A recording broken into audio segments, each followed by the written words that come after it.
I just tell the truth, and telling the truth is crazy in a world full of lies. If you mix brilliance with bravery, that we can ignite something. Even this conversation alone can ignite the people. The time is now to express and for people to believe in themselves. The time is now for it to be okay to be great. People in this world shun people for being great, for being a bright color, for standing out.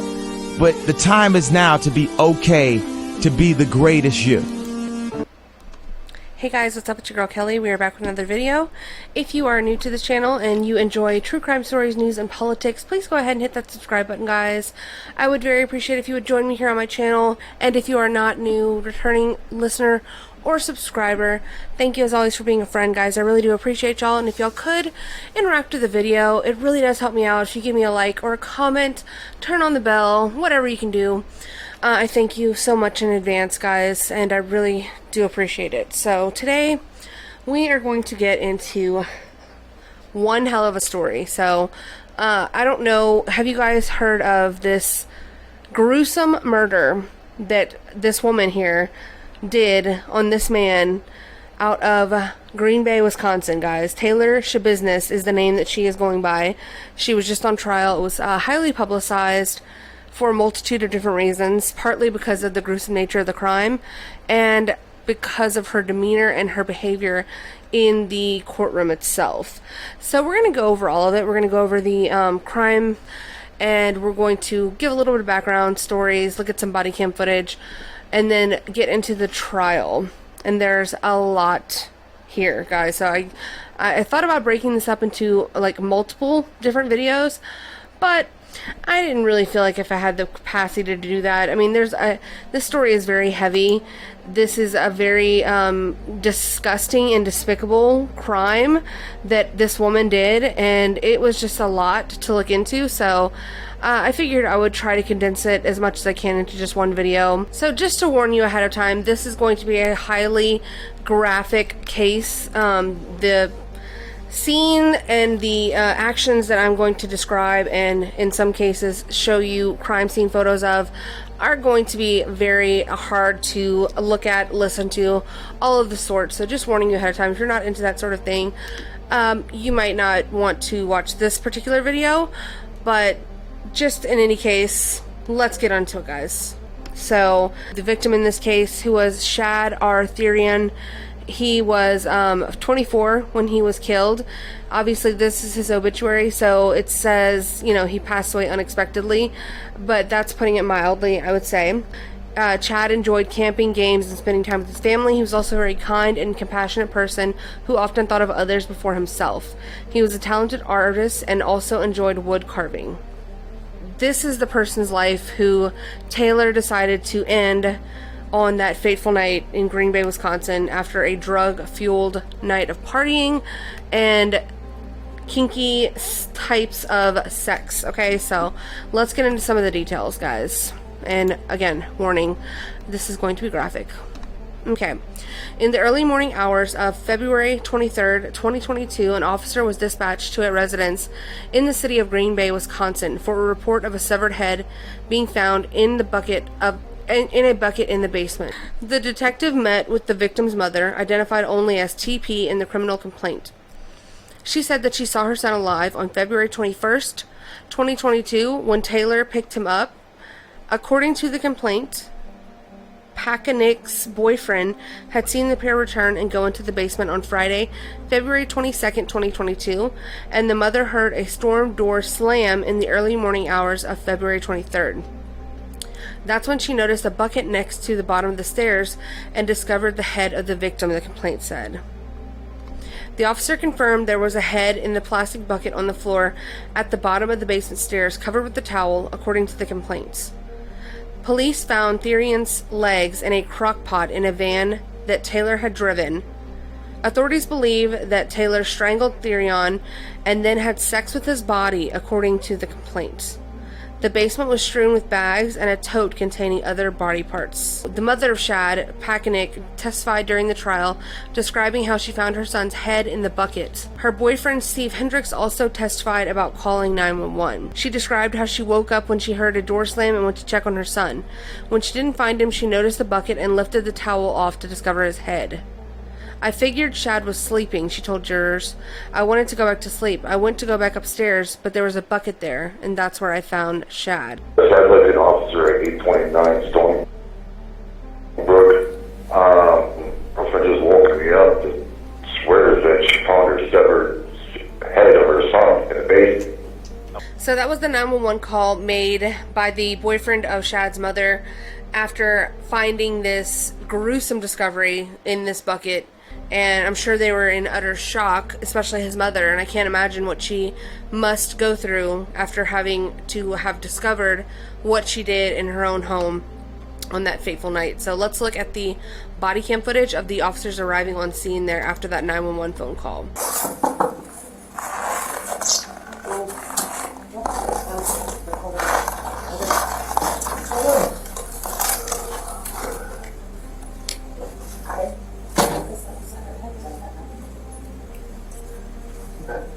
Did you both see this? I opened the towel, I picked up the towel and dropped it because I don't know what the fuck it is, man. I have bad vision. And she's like, is that what I did? And I'm like, I don't fucking know what the fuck it is. You want to stay with those two? I was going to see it.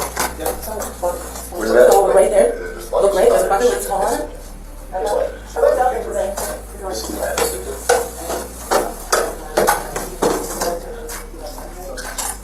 my goodness.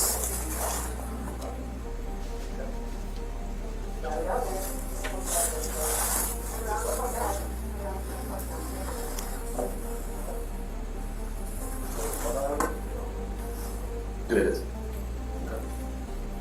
I can't even imagine seeing something like this. I mean, what Come here. Hold on 1 second. do you even do? Like, what? How do you cope after seeing that? It's bad enough seeing a dead body. Let's just. Okay. Hold on. Just.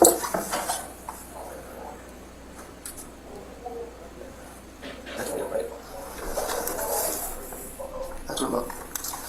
Oh, I got 4 Ed 1 to H. Okay.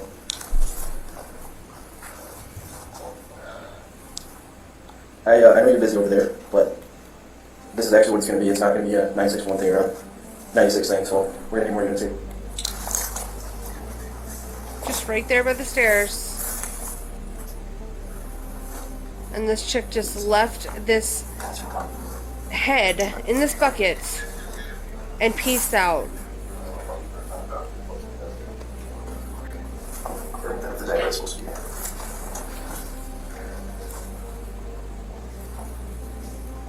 Is that right, Mom?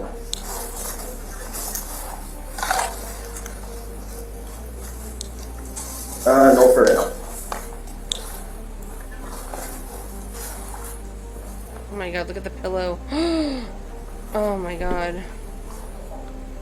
Could not.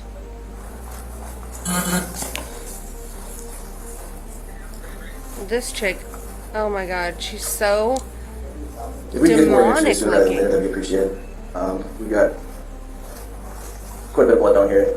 Only for this rest of this house. We got 2 people in the house for sure. I mean, I know to a certain level she is mentally unwell. Obviously, to do something like this, you have to be. But I don't understand what the disconnect is, because before this event, before this murder that she did, it seemed like she was fine. It seemed like she was living a life that was pretty normal and not really struggling all that much. She had been in trouble before with the law. Not anything like super major. Not anything close to something like this. So what caused someone to do something like this so horrifically and For the then record, the entirety of Exhibit 2. in court act the way that she was acting? So we're going to get into some more courtroom footage in a second, but I just wanted y'all to see that. And now, so basically, the reason why they ended up at Shad's house was they had been partying with a friend all night, pretty much, and just doing drugs together. And so after you know, they had spent the night doing a multitude of different drugs, marijuana, trazodone, meth. They headed back to Shad's house on the night before she found her son's head. Then very next morning, early in the morning, about 3:30 a.m., and they continued to do more drugs. They were smoking meth at Shad's house, and then proceeded to start to have some sort of kinky type of sex, in which Taylor alleges that Shad brought out this huge, like, dog collar like chain that she wanted him to choke her out with. And we're going to get into some of the more gruesome details of what happened next in a second. But first I want to show you guys just quickly this clip. This is one of the friends that was supposedly hanging out with them leading up to this murder, either the day before or the night before. I'm not 100% clear on that. I just want to show y'all this because the people in this case are so bizarre. At least some of them. You know, like, obviously, like, we've seen throughout the case, if you've been watching any of the trial footage, that we've seen, like, Taylor's dad, we've seen Taylor's crazy ass behavior. This dude right here, who was a friend of hers and a friend of Shad's, you know, there's been just some very eclectic characters, to say the very least, that have testified in this trial. And I just want to show y'all this one here, just so y'all can see what I'm talking about. Ironically, the same day that I went there, the police were knocking on my door specifically to try and get into reach for me with the situation. And the only thing that I knew at the time was basically they asked if I knew the whereabouts of Shad and Taylor. So like that's like the closest thing I can remember. It's just sure. And I know we're talking about something a long time ago, and dates may be a little fuzzy. Is that fair? Yeah, so sure. You don't. So that time you were talking about where law enforcement was asking you some questions. Do you remember telling them about a time you were hanging out with Shad and Taylor? Yes. Okay. Can you tell us about that? Yes. I was drinking a little bit belligerently, so it's the only time that I looked at, like, the clock was like before I left my apartment. So it was like after 10 around that time frame. And like basically it was like I just decided to stop dissociating a lot, and I felt bad for not talking to a whole lot of friends that I used to talk to, like Taylor and Chad. So I just hit up Taylor randomly. I was like, hey, like, what's up? Are you going to hang out?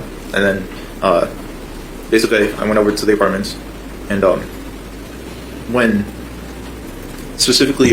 I got there, we were just chilling, chopping it up like how we always do. And basically, sorry, what?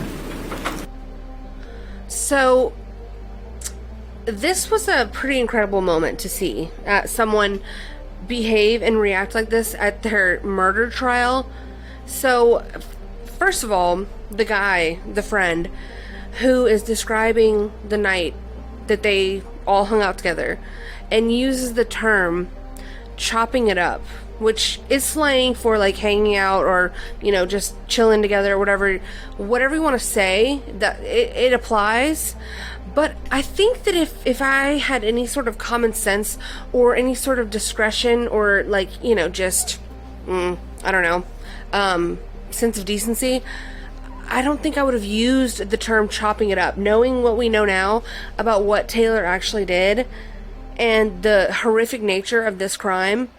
And he says the term, and he uses it several times during his testimony. And so she busts out laughing, cannot contain herself during this moment. And it looks to me like he kind of laughed or broke a smile too. And I'm going to rewind in a second.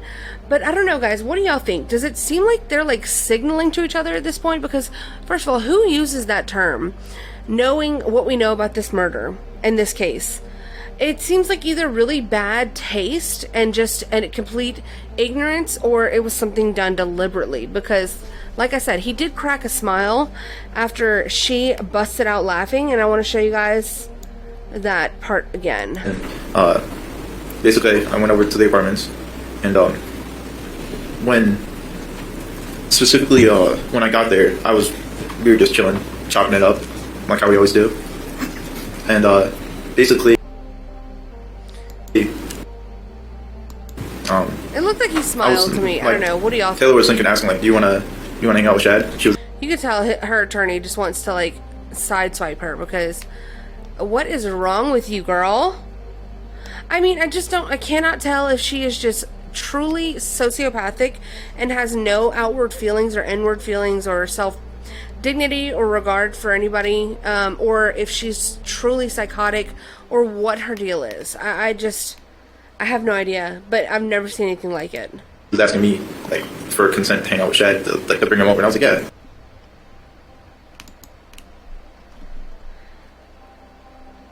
Okay, guys, so after they made the discovery of the head at the house where Shad was living with his mother, they quickly proceeded to try to locate Taylor, which didn't take much. It didn't take much searching.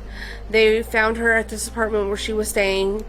After making the grisly discovery of Shad's head, decapitated head in a bucket, they are now arriving on the scene. They see the van that Taylor had been driving and proceed to start to look inside of it, and then she comes outside apparently to confront whoever it is that's looking inside of the van, and she thinks that they're there to pick her up on a warrant for a different case, but that's not what they're there for.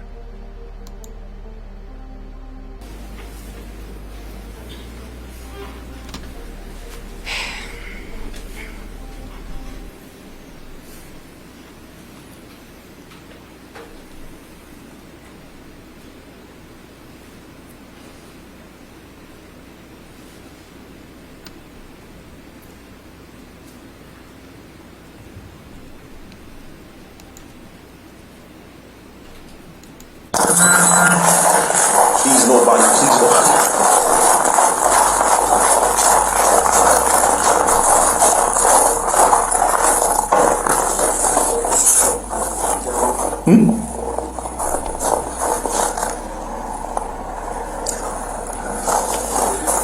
Nothing. Hey. Is this blood? Does this look like blood to you? Or am I just tripping? Bloody footprint? You see this right here? Could possibly be blood.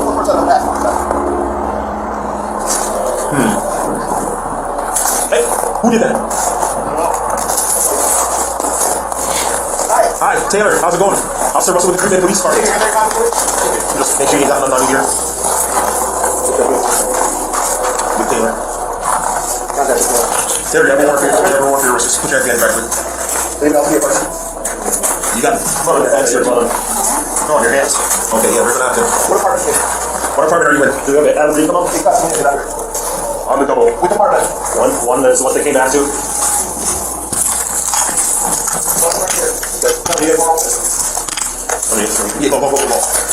That's her gonna get here now. Watch this window right here. Watch this window right here. Go in here. Go in here. Come to the back of the apartments. That's where we're at. You come over here. Yeah, sit down. Two more will be fine. If 84 is here. Yeah, contact with mail. Walk out in front of me. Have a seat. Get out of the house. What's in the apartment? Be straight up. Tones? Who else? Just Tones? Is he armed? Nobody's armed? Nobody's armed. You sure? You're not police! Everybody get here! Announce yourself now! Go.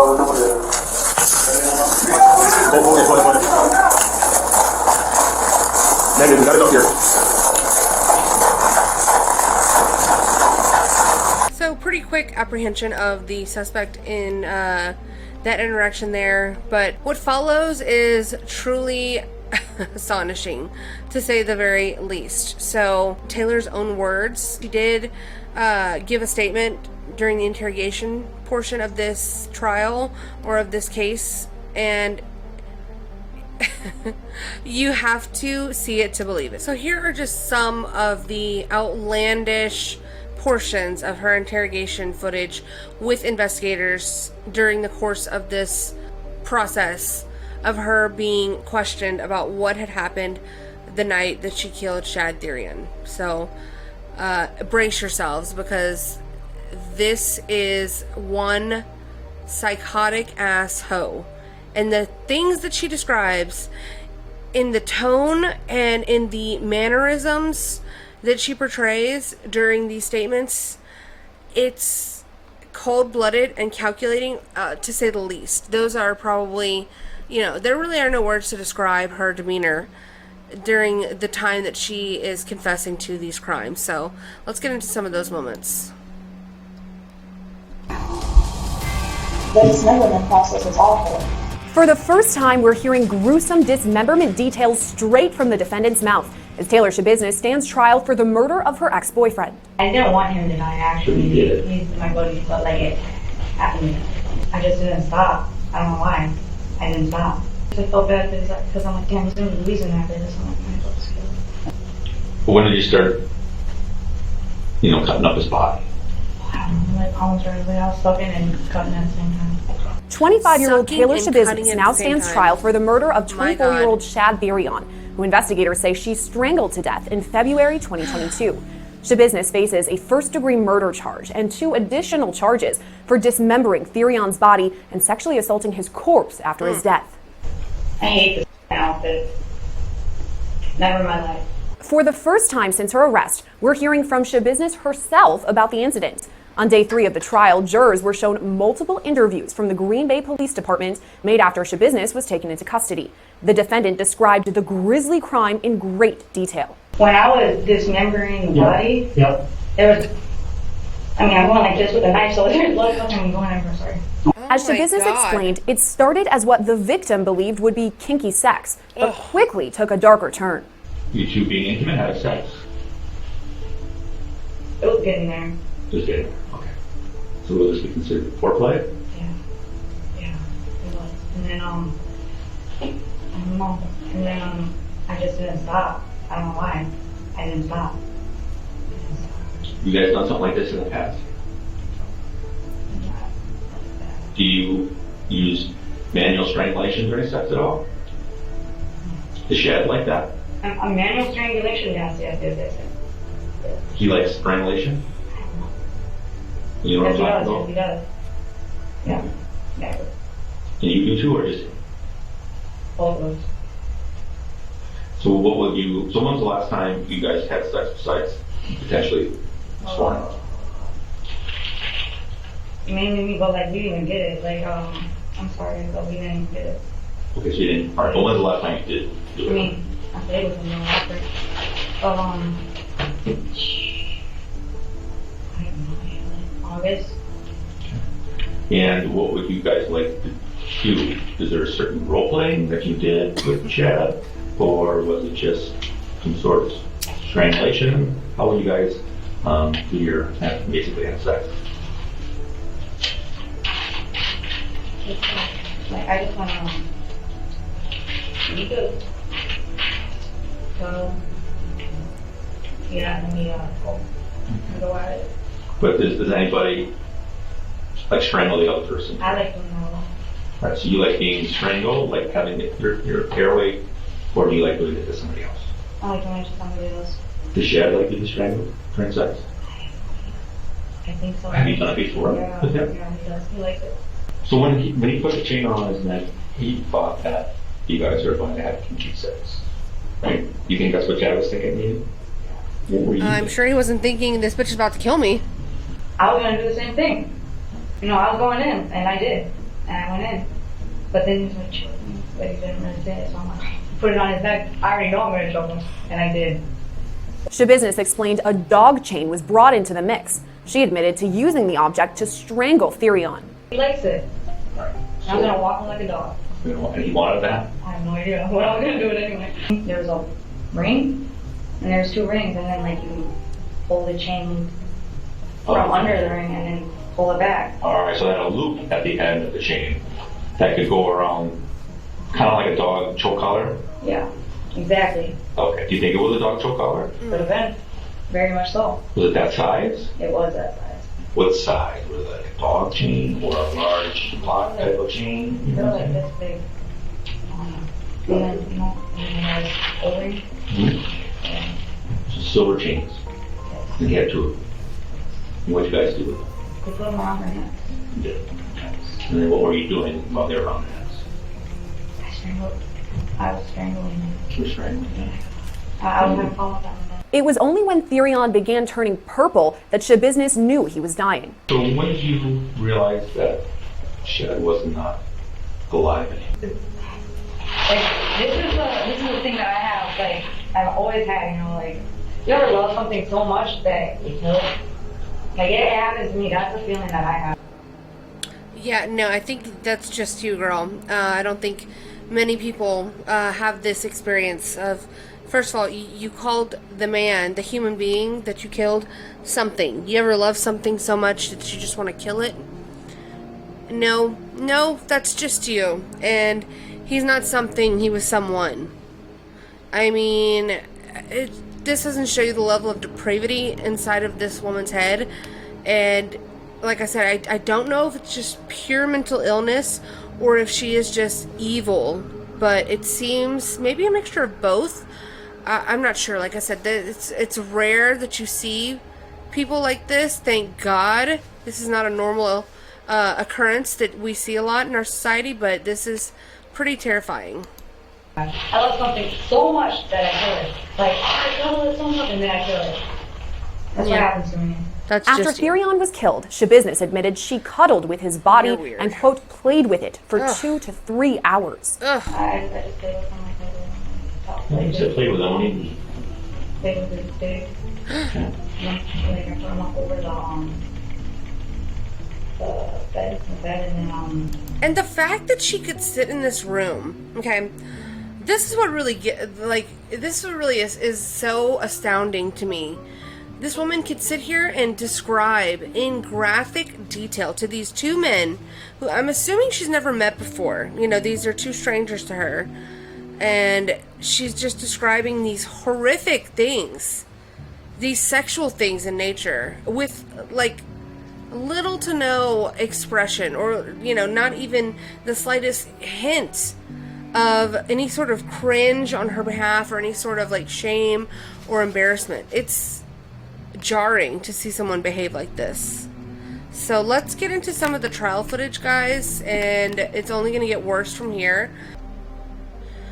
So during the pre-trial hearings for her case that was coming up, there was a particular moment that really went extremely viral because everyone was shocked to see this woman act this way.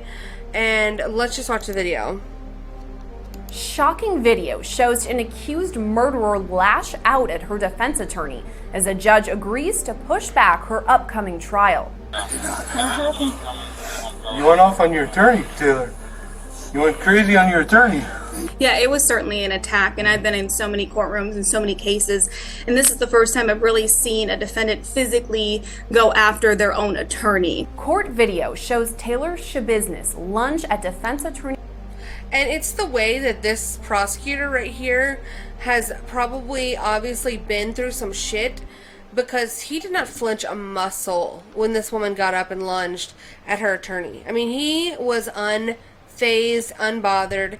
He was not going to let you get the best of him.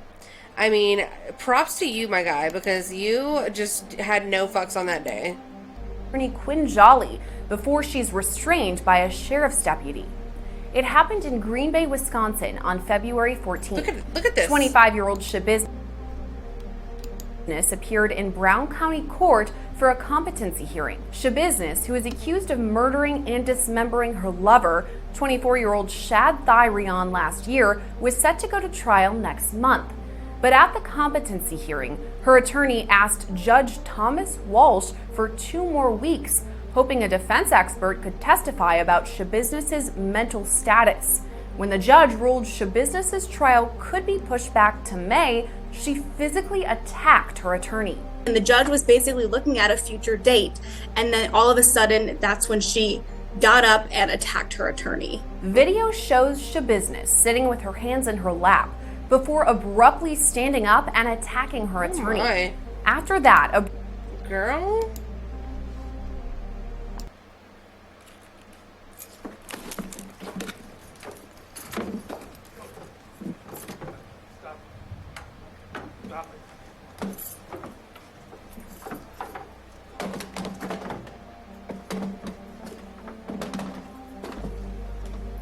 call. Can someone come help this man? He's struggling. Hello? There's 2 of the deputies just standing around. Okay, y'all are a big help. Thanks a lot. So, yeah, she got off to a pretty bizarre start to these court proceedings. It was not looking good from the very beginning for Taylor. Not only was she caught dead to rights doing this crime that she did, but throughout this entire process, she was an utter shit show of a defendant from the very beginning, starting with attacking her attorneys. So let's move on to this moment right here. She was seen laughing as the judge ruled on whether or not the jury would see images of the decapitated head of Shad Therion. So let's watch this little clip here. Really unusual that this picture, you know, of the deceased would be presented to the jury when the doctor can easily testify about, you know, the cause and manner of death. The picture isn't going to really add too much, in my opinion, but I totally respect the court's ruling. I just want to make sure I made all my arguments to the court. Sure. And I understand that. Photographs can be helpful to juries in understanding what witnesses are testifying to. For example, I think that argument could be made probably regarding every single photograph that's been entered into evidence, and that is, well, we can Imagine defending this woman. need to see a picture of it. Photos can be helpful. They can. And so I understand that argument. What? The doctor could just simply Girl? but the question is this Hello? to the jury, and you know, the prejudicial effect outweigh the probative value? I don't think so. I do think it'll be helpful to the jury, and so for those reasons I'm going to. Who is smiling and interacting with her back there? What could possibly be so funny? What could possibly be back there that you're looking at? The deceased. Who's back there? I mean, if somebody's back there smiling at her and exchanging eyebrow, unspoken language, they need to be removed from the courthouse. This is a joke at this point. The way that she is treating these proceedings is a joke, and I can't believe the judge actually stood for all of her shenanigans. I mean, obviously, you have to kind of, you know, take it on the chin if these defendants give you this difficult behavior in the courtroom, but I don't think he reprimanded her one time throughout this entire trial, which is pretty astonishing considering her behavior.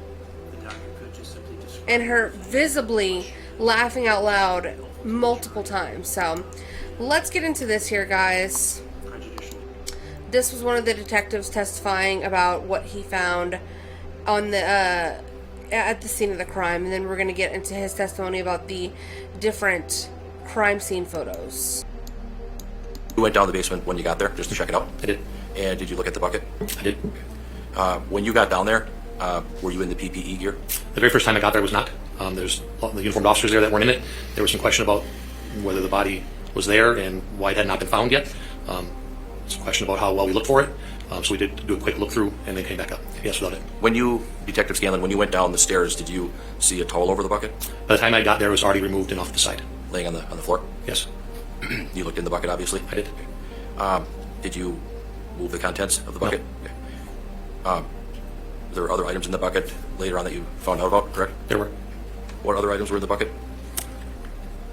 There was remains, 2 different specific types of remains that I observed. Okay. There was a human head. There was genitalia in the bucket. Let me stop you there. What do you mean genitalia? What I would recognize as a penis and testicles. And were they laying underneath the head? They were visible after the head was removed, yes. What else did you see? I observed a black Miracle 3 kitchen blade knife that was removed. Kitchen knife. I observed a yellow pocket knife, I guess for that description of the pocket knife with a yellow handle. There was a head of a razor, like a shaving razor blade, a nail, Jolly Rancher, and there was a flesh material that the doctor just described as a flesh material. Blood in the bucket as well? There's blood in the bucket, yes. This is all in that black bucket, correct? The black Fleet Farm bucket, yes. Container 1. What did you do next then after you fully investigated the contents of the bucket? So we referred to 4 containers in the home, and it's just a matter of staying organized with the recovery. We went from left to right when looking at the basement. So we moved to container 2, which was the blue Jimmy Choo bag. And then Dr. Trenkaita set it down on a blanket, sterile blanket that he had brought, and then he started to remove the contents of it in front of us to observe.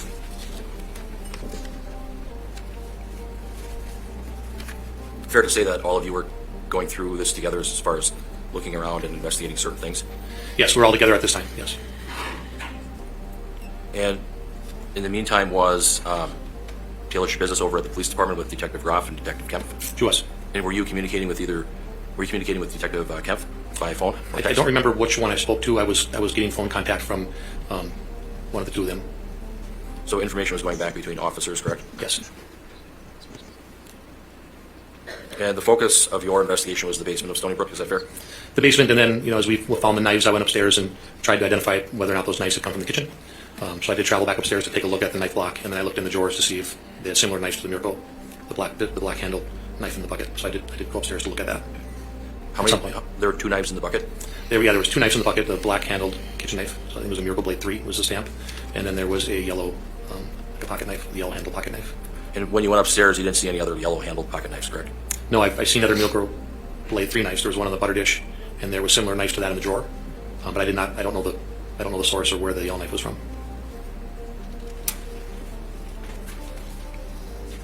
And while all this was going on, the forensic specialists, Andre and Charneski, were taking pictures, correct? Yes. Did you find any evidence of drug use down in that basement? I did. What did you find down there? There was a methamphetamine pipe, or what I recognized to be a methamphetamine pipe on the entertainment center, and there was a green gem baggie with a crystal substance that I later checked out more thoroughly. The meth pipe that you observed, where was it? It was on the entertainment center. I have a makeshift dresser to the left of the bed. And did you find drugs? There was what I believe to be drugs, yes, next to it in the gem baggie. When you say gem baggie, is that a plastic bag? Yeah, a little small, like a 1 inch or 1.5 inch green baggie. Do you know what was in the gem baggie? I later field tested it for methamphetamine. I believe it was crystal methamphetamine. And where was that? That was to the right of the meth pipe. Did you find any marijuana? I did not know. Okay, so let's get into his testimony about some of the crime scene photos, and these are disturbing. Just, giving the warning again, guys. And Exhibit 19, is that now depicted on the screen? It is. And what is depicted in Exhibit 19? This photograph was taken particularly of the wooden knife block that was right next to the stove. And what was the evidentiary significance based on your understanding of the investigation? When we started to process the basement, we had found several kitchen knives, what appeared to be kitchen knives, that we believed, based on how they were found, would have been involved in homicide, and the knives were consistent both in number and appearance with the knives in the kitchen block. So it appeared that there were how many slots missing on the knife block? There's 4 knife slots missing and a kitchen shears, scissors. We recovered 4 knives that appeared to look like the knives that would have come out of that block. What is depicted in Exhibit number, is Exhibit 22 now depicted on the screen? It is. And what does that show? That's at the landing, looking west into the finished portion of the basement. It also depicts the black flea farm bucket and a multicolored towel that was next to it. And Exhibit number 23, is that now up on the screen? It is. And what is depicted there? That is a picture facing north that catches back to the stairs and a small storage unit. It's basically an overview of the flea farm bucket and the multicolored towel next to it. And Exhibit number 24, I believe. Is that now depicted on the screen? It is. And what is Exhibit 24? It's the black flea farm bucket and the multicolored towel. I see they have some placards down in this photo and are holding a sample. It is. And what is shown in Exhibit 25? This is 2 knives, a Jolly Rancher, a nail, a razor head, and some flesh tissue was described. Oh. These were in the bottom in the flea farm bucket underneath the remains that we recovered. A So these Jolly items that were Rancher? located in the bucket and then ultimately collected by Green Bay PD? They were. Oh. What a sick woman.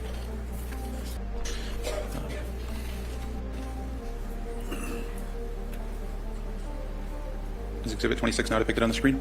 Her looking at the camera And what is shown in that literally photograph? terrifies my soul. It's a photograph of the finished basement from the staircase, from the bottom of the staircase, looking into the finished basement. And Exhibit 31, is that now depicted on the screen? And what is shown in Exhibit 31?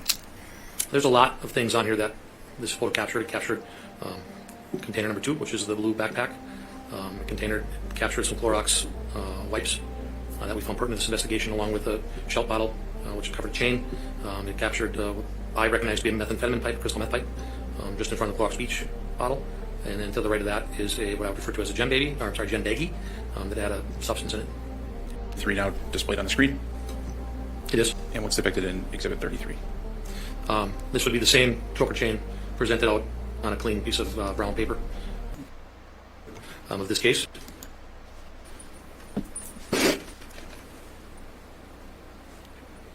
And what is depicted in that photograph?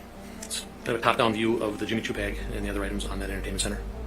And you indicated human remains were found in that bag? They were. Do you know what other items were found in that bag? Yeah, when Dr. Drenke arrived, he took the bag down onto the floor. He removed a bunch of plastic bags, like shopping bags, numerous plastic shopping bags. Also in that bag was human remains, small piece of human remains, and then there was like a red stain, which appeared to be blood-stained Lysol wipes. They look just like the Lysol wipes that you saw in the container on the shelf. Loose paper shopping bags that were packed inside the Jimmy Choo bag, along with what appear to be wipes that are red-stained. So this is that removed from the Jimmy Choo bag. And Exhibit 37, is that now on the screen? Oh my It is. God. It's one of the knives in the Jimmy Choo bag. It appears to be is that a bread knife out of the kitchen block. skin still on Make there? any specific observations about that knife? I mean, the obvious observation was the red tissue and staining on the handle and on the blade.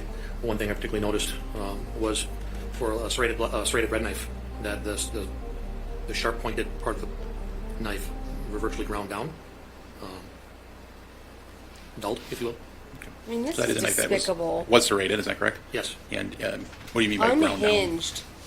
Being familiar with the bread knife, it's a large serrated knife to cut bread, and it's the point ends are shallowed, more flattened. And Detective, Exhibit 42 on the screen, Detective. It is. And what is depicted in that exhibit? This would be the west end of the bed that's closer to the wall. On the bed you can see the pillow, on that and there's pillow. a multicolored comforter. It's red, white, and tan. There is what we refer to as container 4. It's the kind of top-down look at the light blue tote with items on top of it that conceal what's underneath it. And is there any potential or suspected blood staining depicted in this photograph?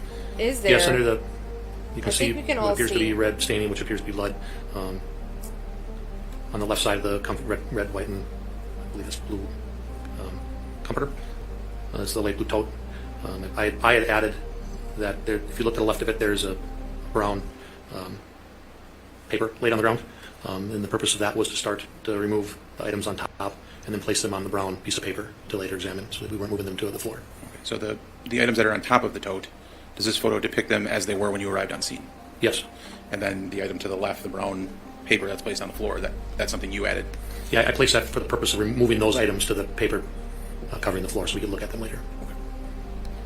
Okay. Exhibit 45, is that now depicted on the screen? It is. And what is shown in Exhibit 45? Oh, this is sick. That is showing You can see his the blue tote that body. we've been discussing. Some red material on the front, and then that is, I guess, a very limited view of the remains that are inside the Oh my God. container. Is it fair to say that a substantial amount of human remains were recovered from the inside of the tote? Yes. Exhibit 46, is that now displayed on the screen? It is. And what is depicted in Exhibit 46? We moved the multicolored comforter and observed a cellular phone, and then some larger areas of what appear to be blood staining. In Exhibit 47, is that now depicted on the screen? It is. And what is shown in that photograph? It is showing the items that were on the bed moved to the left and exposing what appeared to be a larger area of red staining that appears to be blood. The cell phone is still there, but we placed a placard to memorialize that exhibit number for later collection. And Exhibit 52, is that now on the screen? It is. And what is shown in Exhibit 52? Oh my God. It's a close-up of that floor drain that's right in front of the shower. There's some red staining, and there's some hair, and then there's what appears to be flesh. Ugh. Okay, I think that's all I can take. So, those are just some of the crime scene photos that were shown and described in the trial. I didn't even stop on every single one. Okay, let me get this off my screen because this is absolutely disgusting. I mean, what even? How do you process that crime scene and stay the same person that you were before? I think I'd be forever changed, literally. And what is this? Okay, oh my god, let's look at this last one. As like swipe marks, almost cleaning marks, swipes in the red material, loops. We pull that up. What is depicted in Exhibit 63? It's a photograph of the concrete floor at the end of the carpeting. The bed had been previously moved. You can see it standing up off the side. And what is visible in this photo is that there is red substance. There's also what I recognized as like swipe marks, almost cleaning marks, swipes in the red material, loops. In the bottom right, there's a measurement. It appears to be a portion of a shoe print that was previously under the bed and was exposed by moving the bed. I mean, if she attempted to clean anything up, I don't even know why she did, because, like, girl, you failed. Utter failure. I mean, just what were you even doing? The pretenses behind her attempting to clean any part of this crime scene. I mean, it's a joke. It's an absolute joke. So let's get into the medical examiner's testimony, and this is going to be graphic. This will be one of the last things we'll look at, and then we'll get out of here after I give my final thoughts on this. But this man's testimony was gruesome.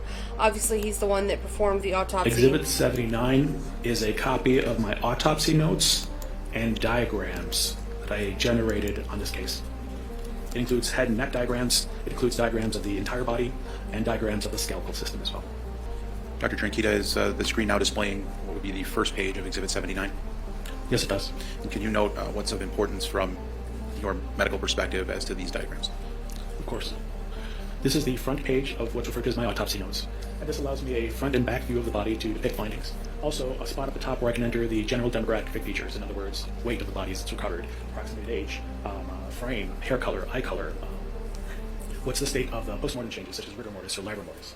And then with the front and back diagrams, I'm able to show sort of general findings. In this case, because there were so many sharp force injuries and injuries of the head and neck, I saved them for separate diagrams, and this is more for general findings. The most relevant ones that I want to kind of emphasize on is there is marked congestion of the head and neck, but the rest of the body is relatively pale. There were some contusions or blunt force trauma injuries of the remainder of the body. There was a contusion on the upper aspect of the left side of the chest, a contusion on the upper aspect of the right side of the chest. There were abrasions of the right upper extremity. There was a contusion or bruise of the anterior aspect of the right knee, and there was a collapsed blister on the left heel. He also had a gray metal ring that was present on the little finger of the left hand. Doctor, on the screen, are we now showing page 2 of Exhibit 79? Yes, we are.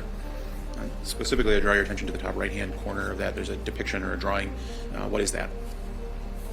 In the top right-hand drawing is a depiction of the surface of the decedent's tongue. With my crude art skills, I apologize. But I'm depicting where the arc-like abrasions are present on the tongue, and that's at the tip, those curvilinear interrupted abrasions. There was a contusion of the right side of the tip of the tongue, or bruise. And then on the back and middle aspect of the right side of the tongue, there were two parallel, very patterned, very regular indentation rows consistent with a potential ligature being pressed against the neck. Being pressed against the tongue. Doctor, based on your prior experience with strangulation cases, is that something that is typically seen or ordinarily seen where there's a potential ligature strangulation, that you may see ligature marks not only on the neck but also on other parts of the body? Yes, it occurs when the ligature shifts during the assault. If the ligature shifts, often the victim or the decedent will try to get their chin underneath the ligature. I can sometimes see injuries across the chin, across the lower lip, or inside the mouth as the ligature is shifting in position before it's placed on the neck. Doctor, you mentioned that you were present on scene and had the opportunity to observe two metal dog chains that were collected by law enforcement. Is that correct? That is correct. And did you note any consistency between those chains that were collected and the marks that you observed on Chad Therian's body? Yes, I did. And what was that? When I'm observing injuries or trying to interpret injuries, I'm looking for patterns. Anything that I can use to convey to an investigator, hey, you may want to look for this at the scene. In this case, we had very organized, repeating, interrupted indentations on the surface of the tongue, very evenly spaced apart. This would not be inconsistent with the pattern of a chain and the chain links as they twist, leaving separate corner impressions on the surface of the tongue. Doctor, does the screen now depict the third page of Exhibit 79? Yes, it does. And could you describe for the jury the significance of these particular diagrams? Because there were so many findings, I separated out the head and neck diagrams to a separate diagram. This diagram depicts multiple different views of the decedent's head and neck. Similar to the photograph, we can see that there is congestion of the head above the level of decapitation. In other words, there's purplish discoloration or cyanosis or plethora of the upper aspect of the neck and head, consistent with congestion. On the right side of the decedent's face and nose is an abrasion. There are contusions at the left temple, just above the ear, and at the right temple, just above the ear as well, or bruises. Once I dissected down the neck, I found hemorrhages of the muscles of the neck on the left side and right side of the neck. I also found sharp force injuries of the outer aspect of the left eyebrow and outer aspect of the left upper eyelid, and then also on the left side of the tip of the nose. I believe that these are also post-mortem artifact because they're non-hemorrhagic, there's no redness, there's no swelling. This is consistent with cutting a body that's already been dead. Across the neck, I am depicting the point of decapitation of the decedent. This was roughly at the level of cervical vertebra C5, C6. We have about 7 cervical vertebrae, so it's just above the base of the neck, where we have complete decapitation. In other words, it's going completely through the neck, and the head is separate from the rear of the body. There were also a number of sharp force injuries above and below the level of decapitation, consistent with multiple cuts attempted as the person is trying to get through the neck. Now, Doctor, does the screen show what is page 4 of Exhibit 79? My God. Yes, it does. Look at I don't this. think I will ask you to describe every... I mean, he couldn't describe every injury if he wanted to. I mean, this is the level of damage he did to this man's body. You can see all of the notes that are on this autopsy report and all of the different drawings on this body to indicate wounds or cuts or any sort of damage that was done to him.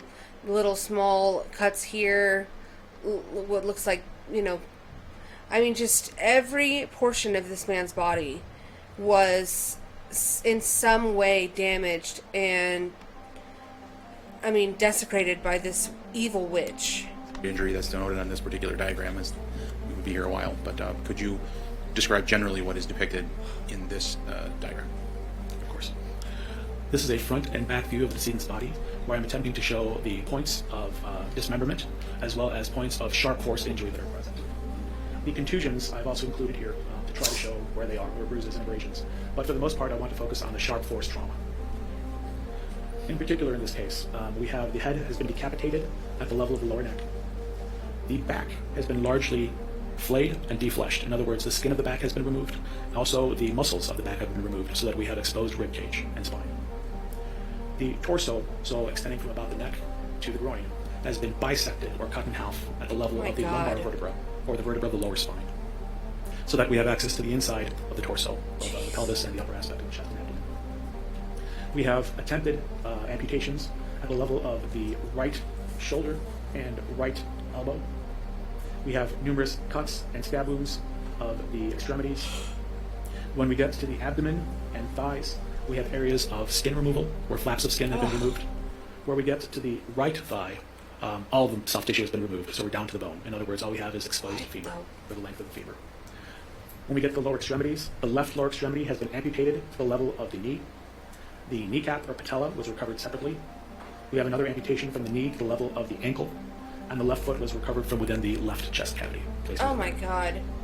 At So the right lower extremity, he just said the left foot was recovered within the left chest cavity, meaning this woman decapitated him, dismembered his body, opened up his torso, and decapitated his foot or cut off his foot, and then placed it, to put it mildly, inside of his chest cavity. I mean, I have no words. we have, again, the femur, which has been largely defleshed, but I was able to reapproximate the pieces of muscle and pieces of skin to recreate what was there. And then we had the right knee to the right foot still intact. Doctor, based on your training and experience, what kind of amount of time would be necessary in order to create this sort of disruption to a body? Objection, speculation. Foundation. It is my medical opinion that this would be quite a few hours. We have decapitation, we have dismemberment, we have transection of the torso. Subsequently, internally, the body has been eviscerated. In other words, we have entered inside the body through various cuts, both at the abdomen and between the ribs, where the victim's organs have been removed, largely one by one.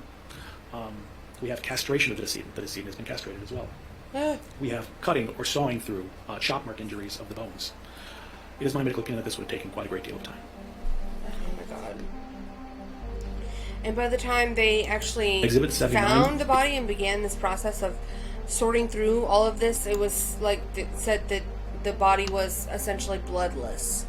I mean, how do you even do this to a human being? I couldn't even imagine doing this to an animal. Having to go through the process of like mechanically cutting through flesh down to the bone of an animal. Never mind a human being, someone that she supposedly cared for. I mean, it's truly mind-boggling. Obviously, she didn't care about him at all. Course of your investigation into a death that you would ask for toxicology to be performed on the decedent? Yes, I would.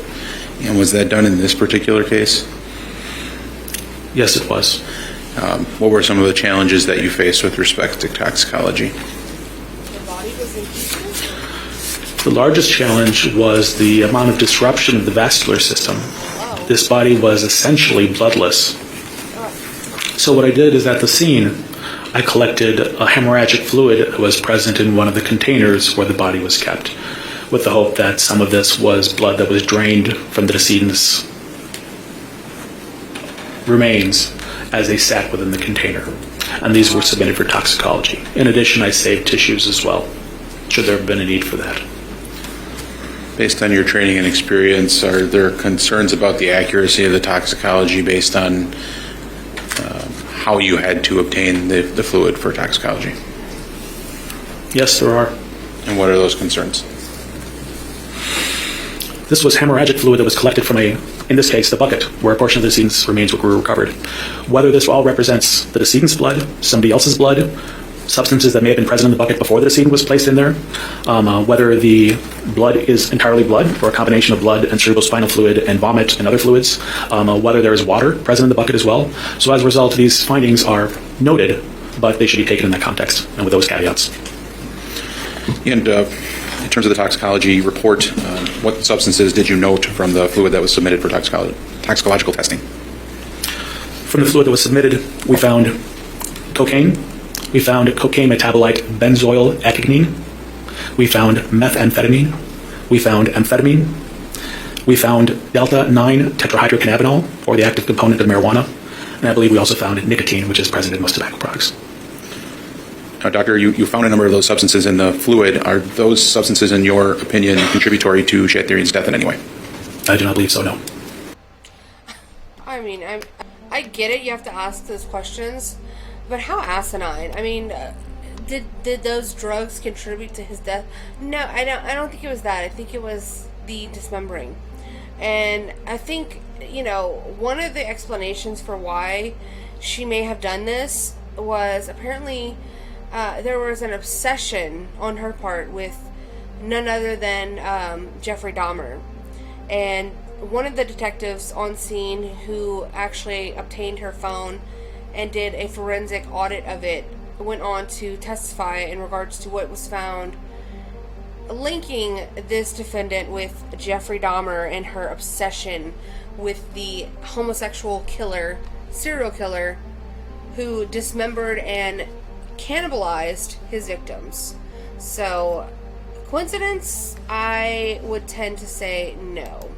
There is no such thing. What sorts of things were you looking for when you reviewed the extraction of that device using the computer forensic program?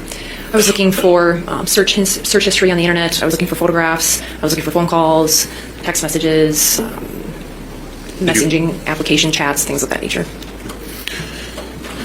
Did you notice anything of evidentiary value? There was some search history that I found interesting, like internet searches that I found interesting, yes. And what was that? There were searches, things of like... Your Honor, I would object. Relevancy. I mean, searches on the phone. People search, research, look at all kinds of different things. I would argue that some of these things, I believe, could be inflammatory and more prejudicial than probative. To overrule the objection, you can go ahead and answer the question. Things such as flaming pentagram, Jeffrey Dahmer, things like that. KKK, I believe, is one of them. And Detective, did you note the dates and times of the respective searches that you believe are relevant? It was around the time of the homicide. In the day shortly before? In the day shortly before, yes. And do you recall when you reviewed that, did you prepare a report regarding your observations? I did.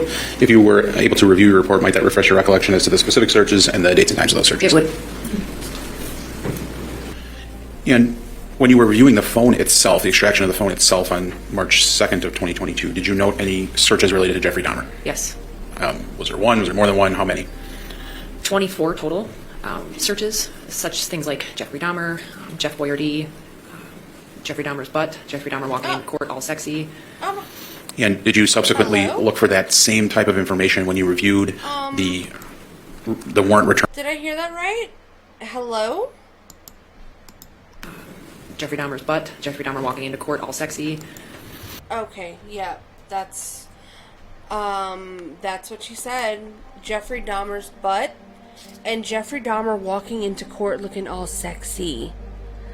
So clearly she idolized Jeffrey Dahmer to a sick level, which is probably very unhealthy and very disturbing to most people.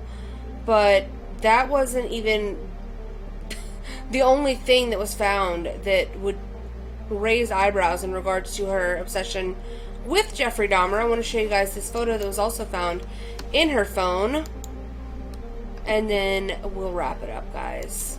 Ms. Valverde, is the screen now depicting Exhibit 101? Yes. And that's the photograph from Mr. Business's Google.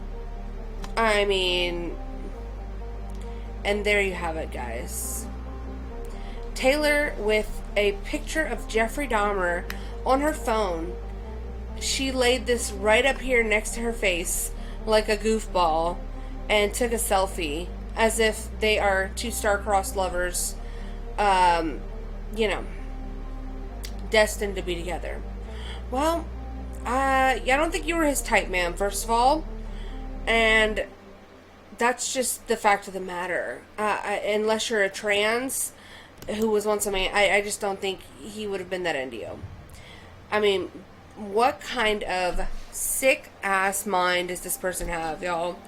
I'm rarely at a loss for words when it comes to these crimes and the people that do what they do. But this one was pretty special. This one was pretty jaw-dropping, and I mean, just the details of this particular crime were some of the worst that I've ever heard or seen. This was one of the sickest crimes and murders in person that I have actually researched in my time doing this. But I would love to know, what do you guys think? Do y'all think she was crazy? She eventually was found to be guilty. The trial has wrapped up. She hasn't been sentenced yet. I think they're trying to get her sentenced to where she goes to some sort of mental hospital. I don't agree. I don't think that she was mentally ill to the point that she's not criminally responsible. I think that she should be held absolutely responsible to the fullest extent of the law. Send her ass to prison, especially the laughing during the trial, the finger guns she was shooting all over the place. It doesn't give mental patient at all. And so I have no sympathy for her. I think she's disgusting on every level. And I think she's a sick person who has lost her entire life for this one moment of sick pleasure. And she takes great joy in that, but she's the one that has to sleep and go to sleep on that pillow and lay down with her thoughts at night. So I feel sorry for her in that regard. But what do you guys think? I mean, was she mentally ill in your opinion? There's really no debate on whether or not she did this. I mean, she confessed. It was obvious from the very beginning, even without a confession. But what do y'all think about this case, guys? Let me know in the comments. And please like this video if you like it. I know that's weird to say after everything we just looked at, but, you know, please do that. Or subscribe to the channel. Whatever you can do, guys. I appreciate y'all.